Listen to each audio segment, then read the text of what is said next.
Eh bien, bonjour à tous, à toutes et tous, pour cette première session des Midis de la cyber.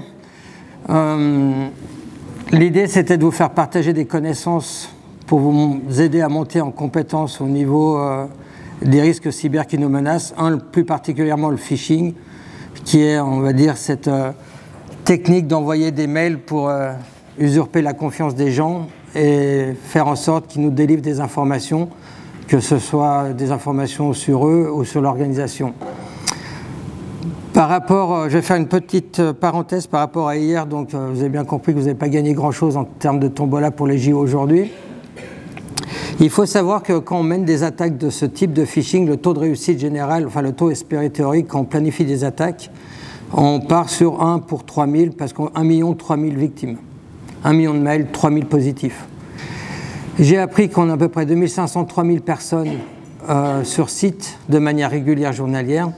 Donc j'aurais dû avoir une personne, voire 2 personnes qui cliquent. On va regarder ensemble les chiffres. C'est 708.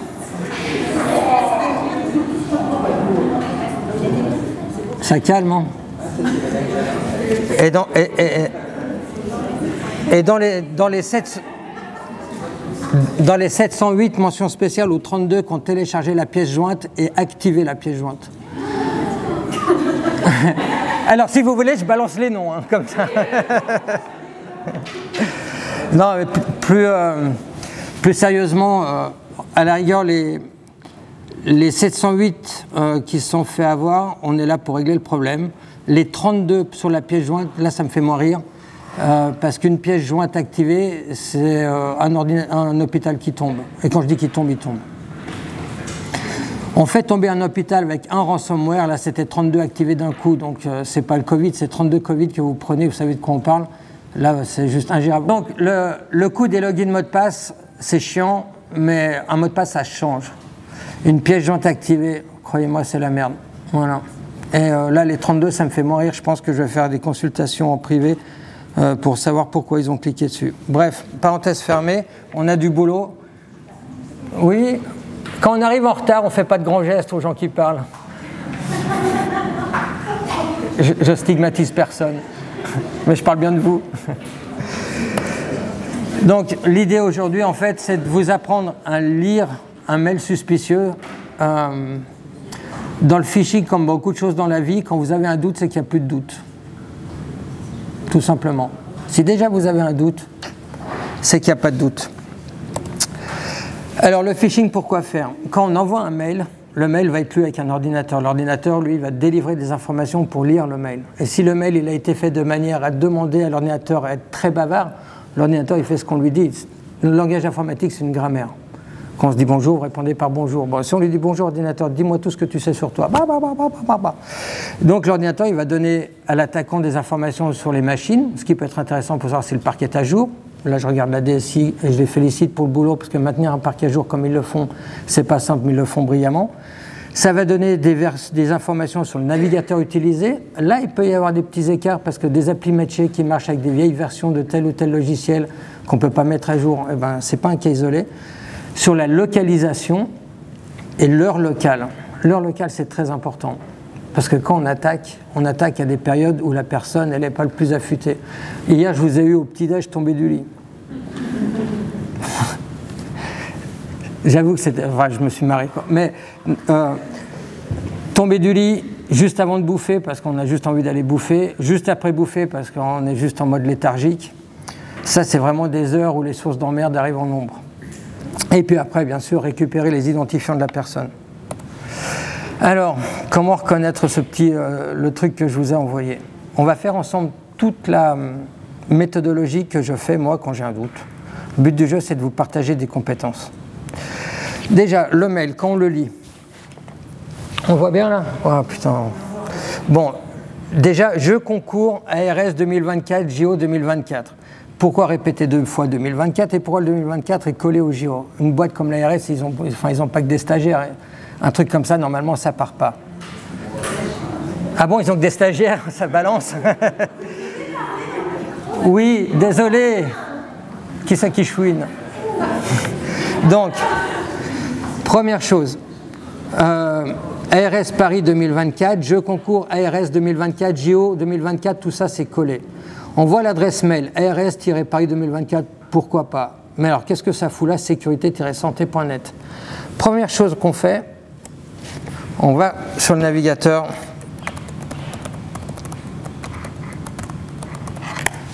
Qui sont ces gens-là? Oups, page not found. Alors là, c'est très intéressant, c'est ce qu'on a ici, comme vous allez voir plus tard. Vous avez tapé quoi? J'ai tapé en fait ce qu'il y a après l'arrobase. Attendez, je retourne à la présentation. Tout ce qu'il y a après l'arrobase, c'est ce qu'on appelle le nom de domaine. Comme chez nous, on a ch-genevois.fr. Si vous allez sur le nom de domaine ch-genevois.fr, vous avez notre site institutionnel. Donc déjà, on va voir ça. Deuxième chose qu'on peut faire, si le site il dit « oups », ça se trouve qu'il est en panne, hein, ça peut arriver. On va chercher sur Google qui sont ces gens-là. Alors, petite technique, vous tapez « all in text », 2 points, et là vous allez demander à Google de sortir toutes les pages qui ont ce mot dans les pages. Et là vous marquez, c'était quoi, sécurité-santé.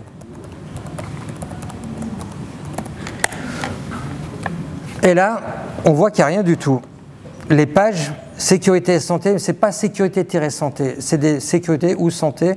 Donc ce truc, il est inconnu. Bon, ça déjà, ça doit vous créer, ça doit vous éveiller. Après, deuxième chose. Sur les boutons qu'il y a dessous, là, attendez, je reviens à la page d'avant, parce qu'il y avait aussi un truc, ARS, le logo, je vous ai mis le logo de l'ARS Hauts-de-France. En quoi les Hauts-de-France étaient concernés par les JO de Paris? Alors là, j'en vois qui lève les yeux au ciel, bah oui, mais c'est le jeu, ma petite Lucette. ARS Hauts-de-France, ça n'avait rien à faire là.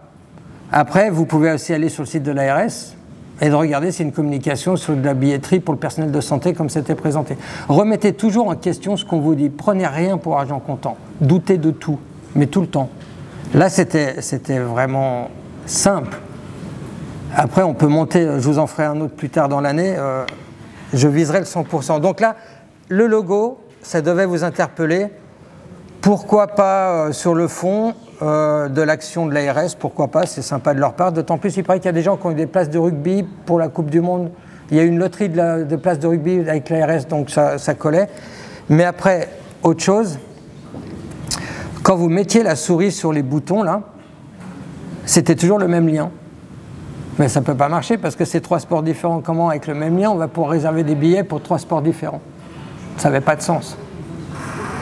Et autre chose, un site comme l'ARS, en bas du mail, il n'y a aucune notion de contact téléphonique, service, adresse du siège, tout ça, alors que c'est une institution.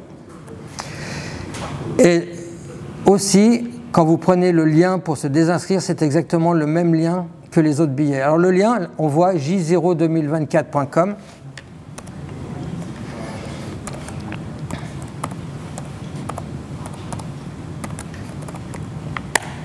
Oups, ça vous rappelle rien? C'est le même logo. Donc on retrouve les mêmes personnes. Il y a des chances qu'on retrouve les mêmes personnes. Après, si c'est une image fixe, on peut prendre l'image et faire une recherche par Google pour voir si elle apparaît sur d'autres sites. Toujours bon à prendre. Donc voilà, donc là en fait il y a pas mal d'éléments de doute. En tout cas, ce qui est sûr, c'est que si je clique là, il n'y aura rien pour le basket, rien pour le hand, rien pour le foot, parce que tout le monde va sur le même lien. Donc, dans les choses à faire quand vous avez un doute, vous avez 2 cas de phishing. Vous avez le cas où ça arrive souvent, malheureusement, où un collaborateur ou quelqu'un avec qui vous avez travaillé s'est fait poutrer son compte mail, son carnet d'adresse a été aspiré et des mails sont partis en tant que. Ça peut arriver. C'est extrêmement compliqué, ça demande de la vigilance parce que l'adresse est connue. Elle est envoyée avec une vraie adresse et pas un nom de domaine tout biscornu comme celui-là. Donc dans ces cas-là, il n'y a qu'une chose à faire. Appelez la personne.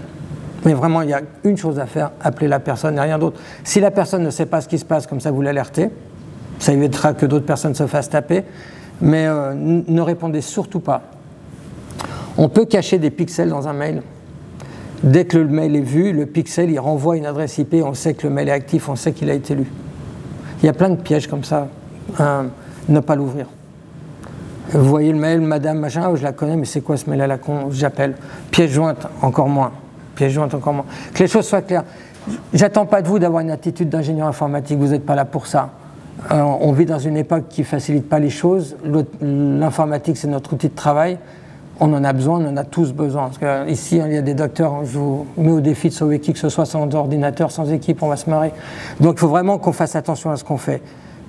Vous faites des erreurs, on en fait tous. Dites-le. À la fin, il y a tous mes contacts, je suis à variation deuxième, vous pouvez venir quand vous voulez, je suis à votre disposition avec un D majuscule. La chose que j'accepterai pas, et je serai vraiment intraitable là-dessus, dès l'instant que j'apprends que vous avez mis du temps et de l'énergie à mettre la merde sous le tapis, ça va pas aller. Parce qu'avec un compte compromis, on comprend une institution et on n'a aucun système qui va sonner parce que quelqu'un se connecte avec le bon login et le bon mot de passe. Là-dessus, on sera à poil. Donc je compte sur vous, vous êtes des adultes, vous faites une boulette, ça arrive, vous le dites. Vous ne dites pas, ah, je le dirai plus tard, non, vous le dites tout de suite. Pour vous donner un ordre d'idée, il me faut moins de 5 minutes pour fermer l'hôpital en tant qu'attaquant. 5 minutes. C'est pas grand-chose, donc on ne réfléchit pas longtemps, on agit tout de suite. Excusez-moi, ce que je ne comprends pas, c'est que quand on reçoit des mails qui nous paraissent un peu suspicieux, quand on signale à la DSI, ils en ont rien à faire. En fait, ils nous disent de jeter le mail. Alors, en fait, je ne suis pas là pour prendre parti, je suis, on va dire, à côté de la mêlée, même si je suis assujetti à la... Non, mais alors, je vais vous expliquer le pourquoi du comment. Comme j'ai dit, il y a deux types de phishing. Il y a ceux où c'est quelqu'un qui s'est fait compromettre sa boîte mail, et là, c'est vraiment dangereux, il faut prendre des mesures. Et il y a les mails de phishing à la con, genre rendre l'argent au pénis quand vous êtes une femme, bon, on ne va pas mettre un débat là-dessus, quoi. Et là-dessus, ça peut être vite chronophage sur les équipes. Et donc, autant juste l'effacer, et puis de toute façon, on ne pourra rien faire. Parce que les actions qu'on peut prendre, s'il y a des liens, les bloquer sur le firewall, les bloquer sur l'antivirus, tout ça, ça prend du temps. Et des mails comme ça, on va en recevoir à peu près 300-400 dans la journée. Il n'y a pas d'intérêt à vous prévenir, effectivement, qu'on a... Alors, il n'y a pas d'intérêt plus que ça. Si vous avez la sensation que ce n'est pas un mail de spam à la con, mais qu'il y a un vrai travail derrière, et que, attention, il y a danger, ou ça concerne l'institution, ou ça concerne, par exemple, des médecins qu'on veut piéger sur des RIB, ou le service financier. On a des services, enfin chez nous, services financiers, tentative d'usurpation de RIB, c'est pas de la science-fiction. Donc quand il y a des choses comme ça, ouais, faut le dire. Quand c'est des trucs génériques, gagner une tombola, tout ça, on s'en fout, quoi. Ouais. C'est juste que ça prend tellement de temps de faire le boulot correctement derrière, et de plus, l'adresse peut changer. Alors, dans le mail d'après, il faut tout refaire. Donc ça n'a pas tellement de sens. Enfin, ça a beaucoup de sens, mais c'est illusoire, c'est comme vider le lac avec une fourchette, quoi. Donc autant laisser la fourchette pour celui qui veut la prendre. Autre chose, dans les mails, on utilise beaucoup nos téléphones portables. Les téléphones portables, ils affichent les choses d'une certaine manière, ce qui n'est pas celle d'un ordinateur.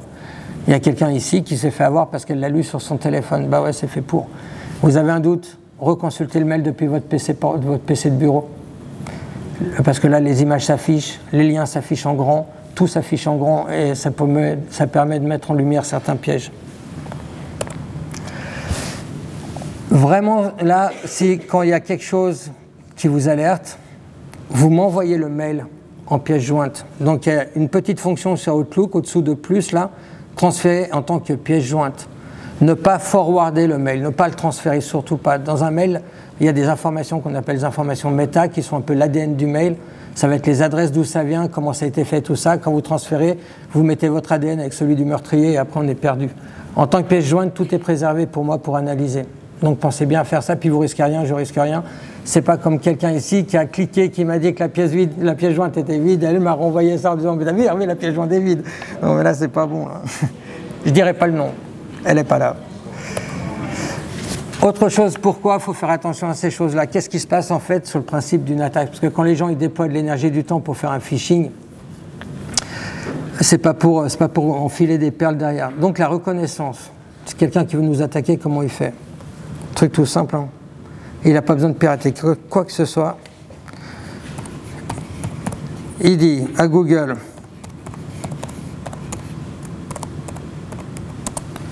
donne-moi sur le site LinkedIn, centre hospitalier d'Annecy. Alors il ne va pas faire ça avec un navigateur.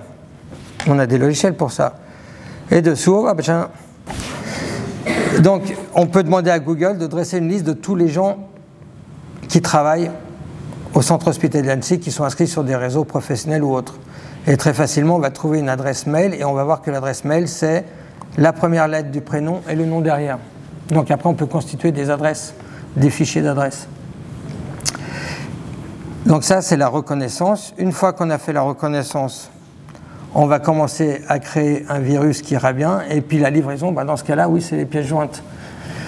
En bas du mail, c'est marqué « Ce mail était vérifié par l'antivirus du change », c'est vrai. Là, c'était dans les choses qui auraient dû vous tiquer. Je reviens dessus vite fait. La pièce jointe, elle est pratiquement vide. Elle pèse 15 kg. Il n'y a rien dans 15 kg. C'était du flan.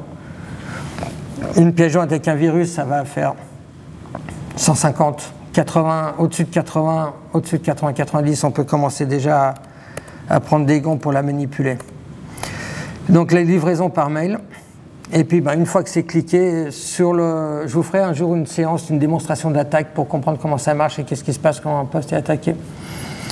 Donc là, on a un système de gestion des postes qu'on a compromis. Le poste apparaît, on prend la main dessus et puis on se promène dans l'entreprise. Et puis après, là, on va rendre les choses, on va dire, perpétuelles pour que quand l'ordinateur s'éteint, il redémarre, tout revient. Et là, on a perdu les clés de la maison. Tout ça, ça prend moins de 5 minutes. Ah, je dirais 3 minutes. C'est pour ça, si vraiment vous pensez que vous avez dépassé le trait et que vous avez soit mis votre login mot de passe que vous n'auriez pas dû, ou vous avez un doute vraiment fort, première chose, changez votre mot de passe. CTRL-ALT-SUP, vous cliquez sur modifier le mot de passe, première chose. Changez votre mot de passe tant que vous avez la main sur votre poste. Deuxième chose, vous appelez le centre de service pour dire qu'il y a un incident. Et la troisième chose, vous passez, soit vous pouvez débrancher le câble réseau physiquement, soit vous mettez en mode avion. Et je rajouterai une quatrième chose, vous prenez un bout de papier, vous marquez ne pas toucher si le poste est partagé dans des services et vous mettez ça sur l'ordinateur. On a imprimé des fiches qui sont dans les services avec les 10 commandements en cas d'emmerde. Respectez bien la chronologie, ça a du sens. Ça a beaucoup de sens, c'est pour éviter que ça prolifère. Après, dans les choses qui sont intéressantes à garder sous la main pour vous, la vérification de compromission de vos comptes. Voilà, on mettra Margot, on pourra mettre les diapos à disposition. Donc 3 sites. Have I been pwned? Ça permet de voir si votre adresse mail a été compromise. Alors, je vais vous faire la démo avec le mien qui l'a été 50 millions de fois. Ça nous fait une petite intro sur le sujet des mots de passe qui viendra plus tard. Donc voilà, ce site, en fait, à chaque fois qu'un site est compromis, on se débrouille de récupérer les bases de données et on les met dans un serveur global, celui-là, et comme ça, on peut voir si notre adresse a été dans les sites qui ont été compromis. Donc là, il nous dit chez Adobe, en 2013, a été compromis avec le mot de passe et tout. Donc là, mon login mot de passe est parti, Café Press parti, Canva parti, CityOD parti, Dailymotion parti. Bon, c'est un mail qui a bientôt 20 ans, donc il était parti partout. Donc ça nous dit quoi? L'importance d'avoir un mot de passe unique pour chaque site sur lequel vous vous inscrivez. On fera une session sur les mots de passe. On peut se rappeler des mots de passe de tête sans gestionnaire de mots de passe.